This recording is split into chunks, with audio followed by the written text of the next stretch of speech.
हमारी नज़रों में तो हमारी बेटी जो है इकरा जीत रही है। वो कितनी 1100 वोट। इकरा सन पे। हाँ। अब मंत्री दोस्तों नमस्कार, मैं निरुद्ध चौहान, स्वागत आप सभी का गांव गोहांड में। 2024 के चुनाव अब नज़दीक आ चुके हैं। प्रथम चरण में चुनाव 19 अप्रैल को होंगे, जिसमें एक हॉट सीट है कैराना, वो सबसे पहले आएगी। अब जब चुनाव आ गए हैं तो वही बातें होंगी, पुरानी बातें, मंदिर की मस्जिद की बातें होंगी। हालांकि चुनाव आयोग ने इसके ऊपर बिल्कुल रोक लगा दी है। अगर कोई भी चुनाव के दौरान इस तरह की धार्मिक बातें करेगा तो उसके ऊपर सख्त से सख्त कार्रवाई की जाएगी। लेकिन फिर भी सोशल मीडिया एक ऐसा माध्यम है जिसके ज़रिए इन चीज़ों को फैलाया जाएगा और उन चीज़ों को आपके सामने परोसा जाएगा जिनका चुनाव से कोई लेना देना नहीं है। चुनाव में ना तो शिक्षा की बात होगी, ना रोज़गार की बात होगी, ना स्वास्थ्य की बात होगी, ना देश में बढ़ रहे भ्रष्टाचार की बात होगी, ना बढ़ रहे किसानों के ऊपर अत्याचार की बात होगी, न MSP की बात होगी, न गन्ना मूल्य की बात होगी। कोई इस तरह की बात नहीं होगी जिससे देश का किसान मजबूत हो, मजदूर मजबूत हो, विद्यार्थी मजबूत हो। अभी हमारे साथ में बात करने के लिए देवेंद्र मुनि जी हैं। आप गांव रंगाना के रहने वाले हैं, जाट समाज से ताल्लुक़ रखते हैं, आर्य समाजी हैं और घर पर ही साधना कर रहे हैं। मुनि जी आपका स्वागत है गांव गोहांड में। जी। अच्छा, किस तरीके से देख रहे हैं चुनाव आएंगे नज़दीक, अब तो उथल पुथल मचेगी, किस तरीके से देख रहे हैं? चुनाव में देखो, कैराना सीट की बात नहीं है, पूरे ही चुनाव के संबंध में जो चुनाव है इसमें एक हार जीत का सिस्टम होता है।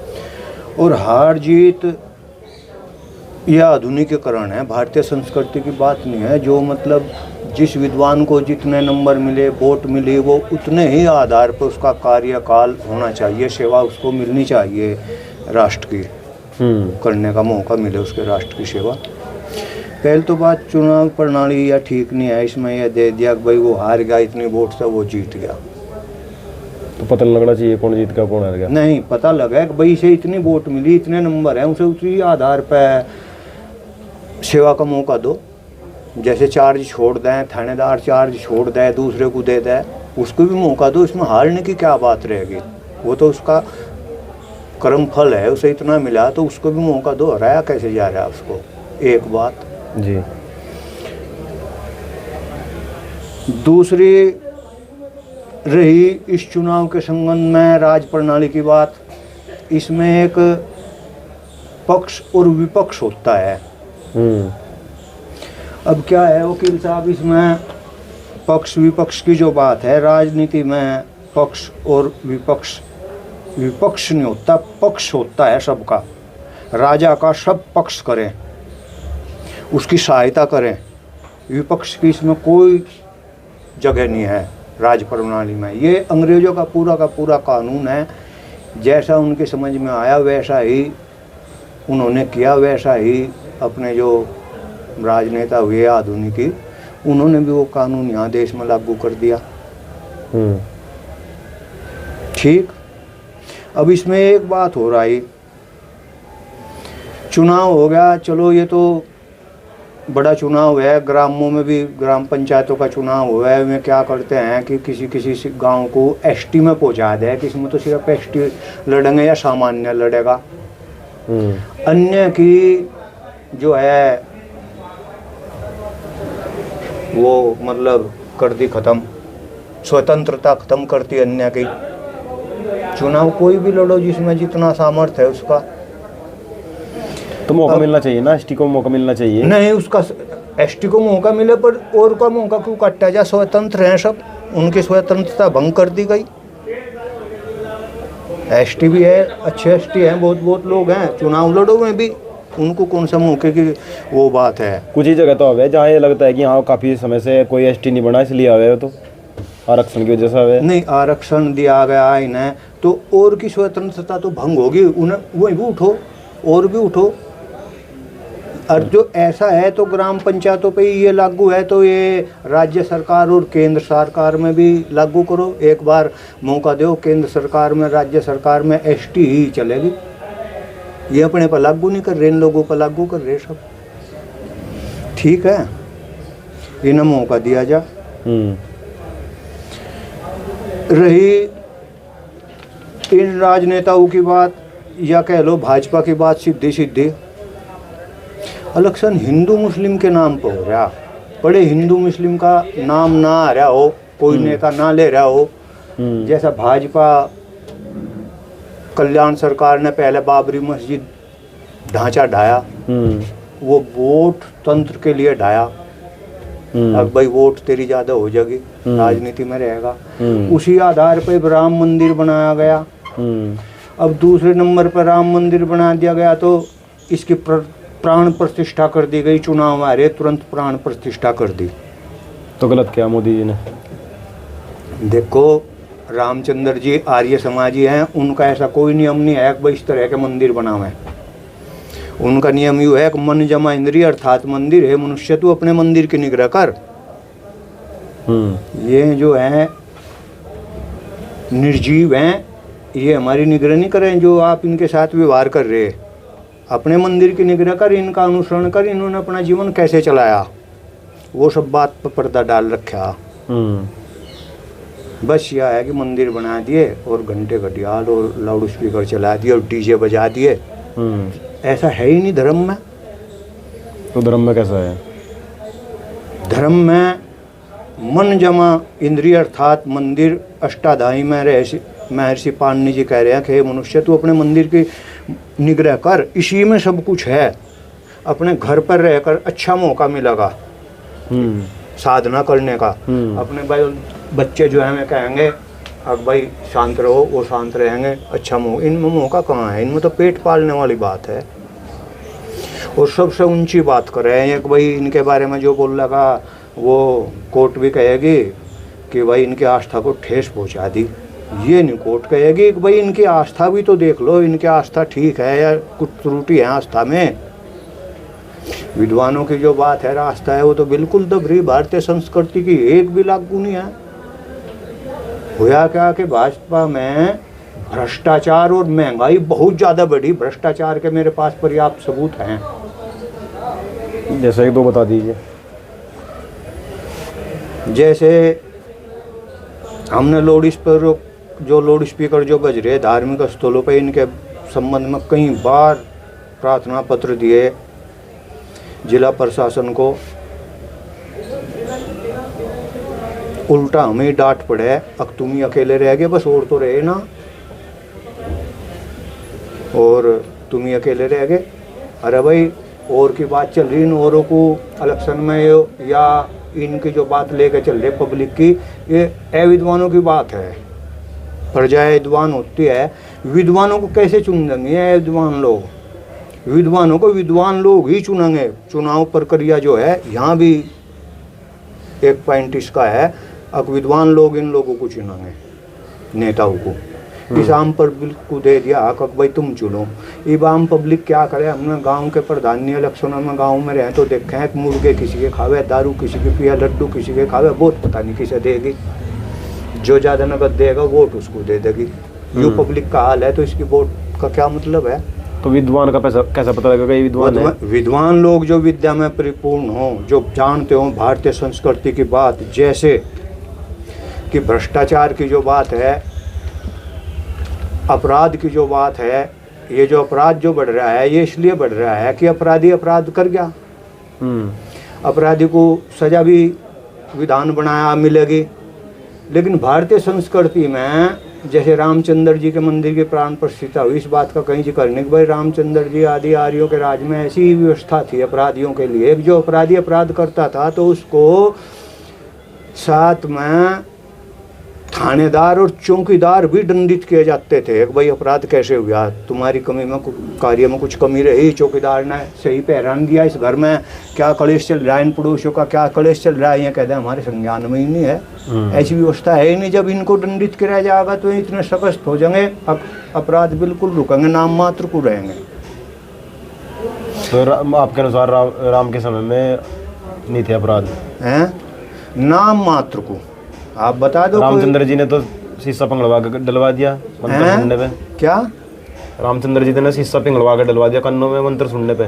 किसके? पौराणिकों की बात है, झूठी बात है। 118 या 108 पुराण बनाई गई जो अंग्रेजों के हिसाब से बनवाई गई। आर्ष ग्रंथ अलग है, उनको बिल्कुल दबाया जा रहा है, जिनमें सही बात है रामचंद्र जी और की भी। तो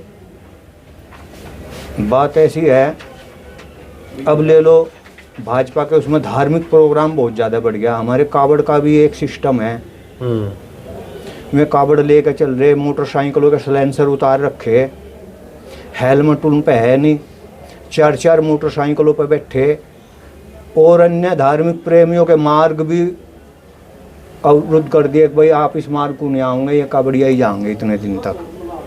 मोटरसाइकिलों के उन पे लाइसेंस नहीं है, ड्राइवरी या कुछ पे कागज नहीं है, अंधाधुंध सड़कों पर उग्र रूप से चल रहे। इन सब की समीक्षा हो धर्म के संबंध में, वास्तविक धर्म है क्या, होना क्या चाहिए जनता के भले के लिए। वास्तविक धर्म क्या यही है, कबड्डी है भाई इन पर फूल भी बरसाए जा रहे और के मार्ग भी बंद करे जा रहे, नहीं आओ जाओगे, इस पर समीक्षा हो और कानून बने। मतलब कावड़ यात्रा नहीं होनी चाहिए, नहीं होने नहीं चाहिए या होनी चाहिए, ये बात अलग विषय है, इस पर समीक्षा हो सब पे। इस तरह जैसे हाँ, जैसे लाउड स्पीकर बज रहे धार्मिक स्थलों पे या डीजे, धार्मिक स्थल वाले कोई भी पर्व आ गया तो उस पर डीजे लेकर चल दें, झांकी काट दें, नाचते हुए चल दें। अब राम सीता की तो बना दे, नाटक बना रहे, चला रहे, अपनी बात ये लोग दबावे। जो इनसे पूछे भाई तेरा 5-4 साल पहले लड़की का कोई किस्सा हो गया था बहू का, अब शांति है, कहना तू हमारी बात को उड़ावे। रामचंद्र जी हर के किसे नाटक ठहर रही जनता। तो विशेष अंधकार जो है प्रजातंत्र में असुरों की राज प्रणाली कहलावे है, वास्तविक में विद्वानों की राज प्रणाली नहीं। विद्वान तो विद्वान के तरफ तो सब बातों की समीक्षा होकर तभी बात हुएगी। प्रजा को पता तो हम बताया ना, मुर्गे किसी के खावे वोट किसी को दे, झूठी गौ माता की जय बोल रहे, गऊओं को रात को अंधेरे में आँख बांध दे छोड़िया में कभी वापसी घर पर आ जा, क्या हुआ, भ्रष्टाचारी तो हो गया। तो किस तरह से ठीक होगा भ्रष्टाचार? सिर्फ भारतीय संस्कृति के अनुकूल चलेगा। एक फेरी आडवाणी जी ने कहा था, जब वो कांड हुआ था दिल्ली में, एक कांड हुआ था वो निर्भय कांड, उस दौरान वह रेडियो में भी समाचारों तक बात आई थी, अब जनता को चाहिए महर्षि दयानंद और विवेकानंद के आधार पर जो है सब चले और ऐसे ही कुछ कानून नियम बने तब कुछ होगी, नहीं तो ये तो बढ़ता और बढ़ता ही चला जाएगा, इन पे अब इसकी बात नहीं है। अभी देखो ये लोग जो है चंद्रमा पर झंडा गाड़ गए, अपने माननीय मोदी जी भी कह रहे हमारे वकील उन्होंने वैज्ञानिकों ने चंद्रमा पर झंडा गाड़ दिया है। मैं उन्हीं की भाषा में कह रहा, उनकी कोई सी बात नहीं। अरे चंद्रमा ग्रह अपने ऊपर ग्रह का चक्कर लगा रहा है, इस बात को जानो, ये पृथ्वी क्यों घूम रही, चंद्रमा क्यों चक्कर लगा रहा है, चंद्रमा का प्राणियों से क्या संबंध है। जैसे वायु का जो है संबंध प्राणी के प्राण से है, सूर्य चक्षु स्थानीय है इत्यादि, चंद्रमा मन से संबंध रखा है। इन बातों का समीक्षा करो, खोज करो। भारतीय संस्कृति के पहले मतलब मनुष्य पशुओं की भाषा समझा करता था। अब भाई पशु कह रहा है मैं भूखा हूँ, यो कह रहा, अब क्या है, कुछ भी नहीं समझ रहे। मनुष्य मनुष्य की नहीं समझ रहा, रात दिन झूठ चल रही, एक तरफ गड्ढे में जा रहा, एक तरफ कह रहे भाई बहुत अच्छी बात होगी, रोड बहुत ज़्यादा बढ़ गए, वो बढ़ गए तो और ज़्यादा खर्च होगा, और ज़्यादा प्रदूषण फैलेगा। कुल मिलाकर भारतीय संस्कृति का जो है अब तक जो ये हुआ ना, देश आज़ाद के बाद कहें भारतीय संस्कृति पर कोई सा नेता नहीं चला, वो चाहे कांग्रेस रही या अखिलेश रहा या कोई भी रहा, और ना इनकी उम्मीद चलने की। हाँ, यदि आप जैसे चैनल वाले या फिर जैसे हमारे वकील साहब हैं ब्रह्मपाल सिंह चौहान साहब बात करें, सच्ची बात कहें, ऐसे लोग समाज में उठें, उसे जागरूक करें। कोई बात मैं भी मानता हूँ, मेरी बात में कोई त्रुटि हो तो मैं अपने का समाधान करूँगा। यहाँ तो किसी के धर्म के बारे में नहीं बोल सकते, कहना आपने उनके धर्म के बारे में क्यों बोल दिया, उनकी आस्था को ठोस पहुँचा दी, उनकी आस्था को चेक नहीं कर रहे कि उनकी आस्था कहाँ तक है। चलो तो धर्म की बात होगी, कैराना लोकसभा को किस तरीके से देख रहे हैं? कैराना लोकसभा तो मतलब ठीक है, इलेक्शन है फिलहाल, सच्चाई तो यही है कि भाई ज़्यादा लोग बाग अपने क्षेत्र में तो भर भर का लखनऊ गाड़ियाँ जा रही, बहुत सारी गाड़ियाँ जा रही राम मंदिर पर में, सब इसीलिए जा रही। अब सब MP अपने क्षेत्र में सब अपनी सीट निकाल लेंगे। और फिलहाल हिंदू का जोर ज़्यादा है। तो यानी प्रदीप चौधरी जीत जाओगे? नहीं, डिक्लेयर तो मैं नहीं कहता प्रदीप चौधरी जीतेंगे। हमारी नज़रों में तो हमारी बेटी जो है इकरा जीत रही है, वो भाजपा के सामने खड़ी। क्या पता भाजपा का बहुत दम है, किसका पैर कहाँ खींच दे, किस पे कितने केस लगा दे। ऐसी हालात अब तो आचार संहिता है, कोई केस थोड़ी लग जाएगा। नहीं, अब ना लगो फिर लग जाएंगे। और तरीके बहुत हैं। अखिलेश के राज में इन लोगों ने, भाजपाइयों ने ऐसा किया कि ऐसी लूट मार मिचवाई अपने से, वहाँ बाड़े तोड़ लिए, वहाँ बाड़े तोड़ लिए, वो राज बदनाम कर दिया कि भाई ये तो बहुत बुरा राज हुआ। एक जगह यदि स्टार किसी मकान पर लग गया, पैसे दो, तो 4 जगह लगा दिए गए, भाई पलायन हो रहा। जबकि ऐसा था नहीं। अखिलेश ने खुद ये जो गाड़ी चल रही है हर थाने को कहीं कहीं मिल रही, अब भाई 112 नंबर तो अब दिया उन्होंने, अखिलेश जी ने खुद ये गाड़ी सब थानों में छोड़ दी। अब घटना पे 10 मिनट में जाने चाहिए, उन्होंने भरपूर प्रयास किया, लेकिन ऐसा हो रहा है भैया। मतलब भाजपा की नीति अभी बहुत गहरी है। मैं ये कहना चाहूँगा, किया हुआ कर्म कभी पास से नहीं गुजरता, वो भोगना ही पड़ा है। बड़े बड़े चले गए, एक बार कांग्रेस की टूटी बजी वे चले गए, वो नहीं रहे, रावण राम नहीं रहे, और उनके इतिहास खो दिए गए। इनके भी इतिहास खोएंगे कल आने वाले समय में। प्रदीप चौधरी तो कह रहे हो जितने बैठे हम तो, हमने तो राम मंदिर का बड़ी बात है। नहीं, वे जितने बैठे रहो, प्रदीप चौधरी साहब कोई बात नहीं, हम तो अपनी बेटी इकरा को जीतती हुई मानना है कि वो मतलब देखो। अच्छा, जयंत चौधरी ने जो आपकी समाज से हमें जाट है, में भी पहले तो इन्हीं सरकार की खिलाफत कर रहे थे, MSP को लेकर बात कर रहे थे, अब वो उसमें जा लिए। बस ऐसा ही सिस्टम है। ये लोग तो कहते हैं कि भैया जहाँ से काम मिलेगा, पद मिलेगा, कुछ काम चलेगा, अब हम अकेले रहेंगे तो कहीं कुछ कर नहीं पाएंगे। तो इन लोगों की तो ऐसी बात है भैया, गद्दे से रपट जाएंगे। पीछे से मैं गलत किया, उन्होंने सही किया। टिकेट साहब के पास गया, नहीं अपनी नज़रों में उन्होंने ठीक किया, हमारी नज़रों में नहीं ठीक किया। और इन लोगों ने पिछड़े वर्ग में होना शामिल करा के हमें पिछड़े वर्ग में कर लो। मैं टिकेट साहब के पास भी गया, सूरजमल पंचायत खाप भैंसवाड़ के पास भी गया, भाई आप पिछड़े वर्ग का लाभ ले लो, अब भाई हमें सामान्य वर्ग को भी ऐसा ही लाभ दो जो पिछड़े वर्ग को मिल रहा है स्थिति आर्थिक के हिसाब से। नहीं, ये सब इतने ही बुद्धिमान है कि नहीं हम तो पिछड़े में ही जाएंगे, तो पता नहीं कहाँ चले जा, इन्हें लाभ चाहिए। तो और बताओ कौन सी बात रह रही, बार बार यही बात है, संक्षेप में तो सब आएगी जी। चलो,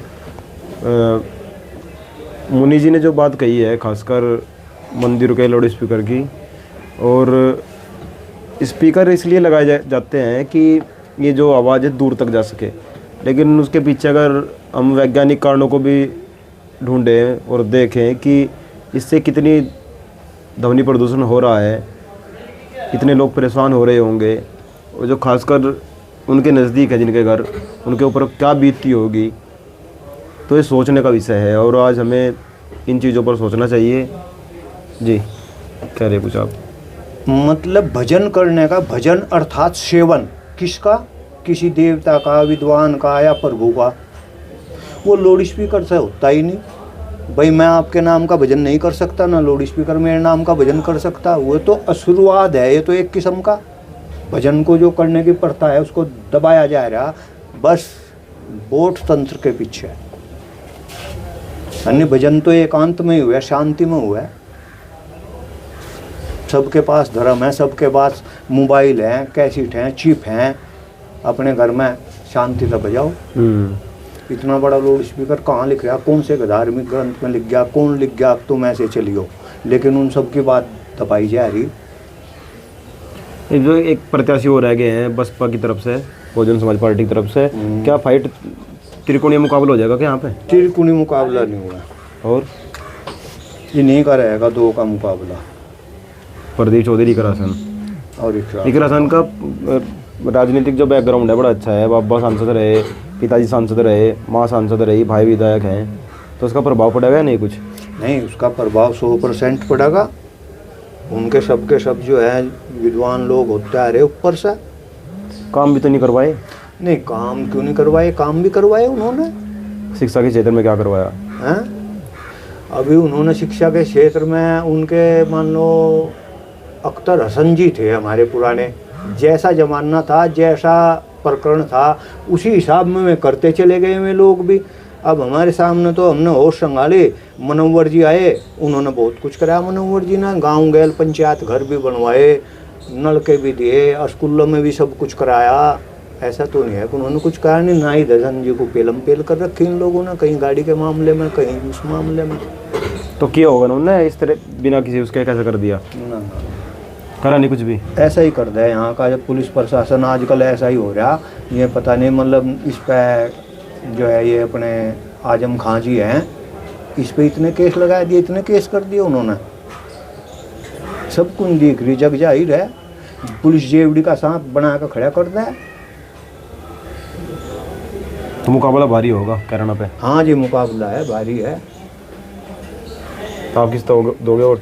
हम तो जी करा हसन को वोट करेंगे, खुली बिल्कुल बिल्कुल खुली करेंगे जी। हमें कोई एतराज नहीं है, कोई वो नहीं है, स्वतंत्र है। जो चक्रू बना रखा है चारों तरफ, जो चक्रू बना दिया है बीजेपी ने, एक रसन तोड़ देगी उसे?